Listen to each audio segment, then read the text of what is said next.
Today, we're going to take a look at Bristol Myers, our research report, go over that. It's on our website. If you join us on our website, then you'll get a better idea of some of the tools that I use to manage portfolio. But we have a buy recommendation on Bristol Myers. Everyone does, actually. The street likes this company a lot. We rate it as conservative. Now, we see it a little more profitable than what the street sees, actually. Has a nice dividend yield, 5%.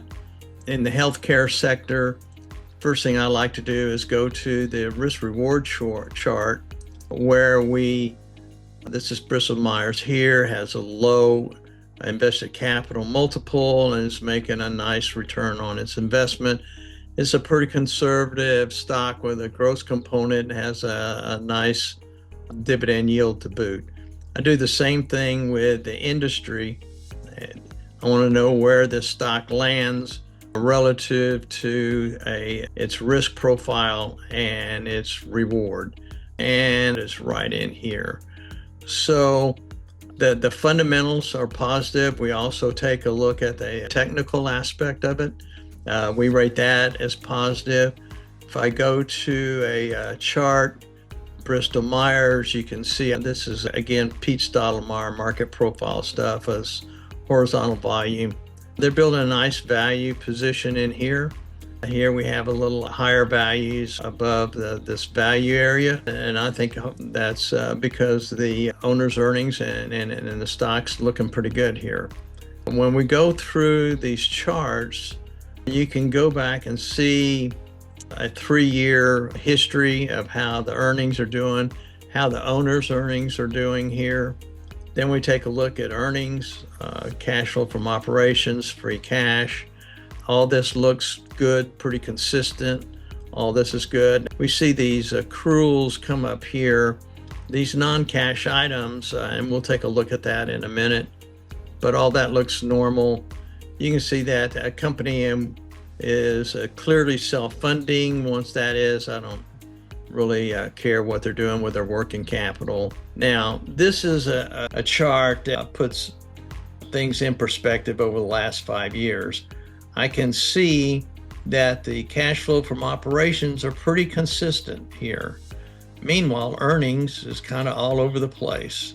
And so is accruals, these non-cash items. Now, it's here, once you face some of these accruals, then you realize it's you alone against the chief financial officer of this company or any company to figure out what's going on, and that's normally in the footnotes, and it's very complex. We've in the past hired firms to analyze the footnotes and look for dilution, and especially shareholder dilution. So before I forget that, I want to show you what we do now is go to ChatGPT, and this is the question that I want to ask on any stock, really.